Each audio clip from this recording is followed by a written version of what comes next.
যখন আমরা ছোট ছিলাম তিনারা আমাদের ভরণ পোষণের ব্যবস্থা করেছেন, আমাকে খাওয়াইছেন, আমাকে পড়াইছেন, আমাকে জামা কিনে দিয়েছেন। আবার যখন আমরা বড় হয়েছি, মা বাপ এখন ছোট হয়ে গেছে, ঠিক না? এখন বলবেন যে ছোট হয়ে গেছে মানে তারা তো দিন দিন বড় হচ্ছে না, তিনারা বয়স্ক হয়ে যাচ্ছে মানে তিনারা দিন দিন ছোট হয়ে যাচ্ছে, তিনাদের ইনকাম বন্ধ হয়ে যাচ্ছে, তিনাদের যে আগে ইনকাম সোর্স ছিল এগুলো এখন বন্ধ হয়ে গেছে। এখন তিনারা আমাদের উপরে নির্ভরশীল হয়ে যাচ্ছে দিন দিন। একটা সময় আমরা ছিলাম তাদের উপর নির্ভরশীল, এখন আমাদের মা বাপ আমাদের উপরে নির্ভরশীল। এখন আমরা তাদের দেখাশোনা করতে হবে, তাদের ভরণ পোষণ, থাকা খাওয়ার উত্তম ব্যবস্থা করতে হবে আদেশ টাকার। এখন আল্লাহ সুবহানাহু ওয়া তাআলা বলেন, আমি যে তোমাদেরকে বললাম তোমাদের মা বাবার খেদমত করতে হবে, তাদের দেখাশোনা করতে হবে, এটা কি তোমরা মন থেকে করো নাকি কোনো রকম দায় সারার জন্য করো সেটা দেখেন কে?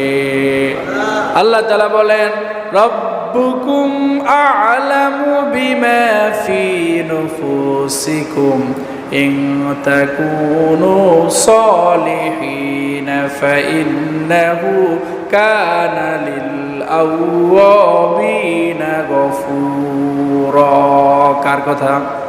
আল্লাহ বলছেন, রব্বুকুম আ'লামু বিমা ফি নুফুসিকুম, তোমার মা বাবার খেদমত করো, এটা কি দায় সারার জন্য নাকি মন থেকে করো?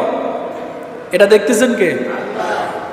যেন জিনিসটা এমন না হয়ে যায় বাবা বুড়া হয়ে গেছে, বৃদ্ধ হয়ে গেছে, এখন কোন রকম দায় সারার জন্য আমি যদি এটা না করি মানুষ কি বলবে, লোক দেখানোর জন্য 2 ঈদে 2টা শাড়ি, 2 ঈদে 2টা লুঙ্গি, 2 ঈদে 2-5,000 টাকা মা বাপকে দিলেন মানুষকে দেখানোর জন্য, কিন্তু আপনার মনে কি আছে এটা জানেন কে?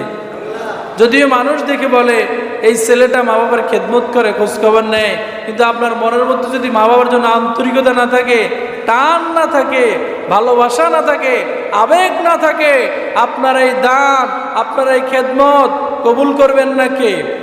এজন্য মা বাবার জন্য যা করব মন থেকে করবো, রাজি আছি না নাই? কারণ আপনার দুনিয়াতে সর্বশ্রেষ্ঠ নিয়ামত আল্লাহ তাআলা যা দিয়েছেন তার মধ্যে সর্বশ্রেষ্ঠ নিয়ামত হচ্ছে মা এবং বাবা। ওনাদের মতো নিয়ামত আপনার কাছে আর অন্য কিছু নেই। টাকা পয়সা, অর্থ, গাড়ি বাড়ি, স্ত্রী, ছেলে মেয়ে যা আছে সব কিছুর চেয়ে দামি সম্পদ কি? কারণ তারা আপনার জান্নাত, তারা আপনার জাহান্নাম। এক হাদিসে নবীজি বলেছেন, এরা তোমার জান্নাতের গেট, জান্নাতের দরজা। এখন তুমি তোমার জান্নাতের দরজার সাথে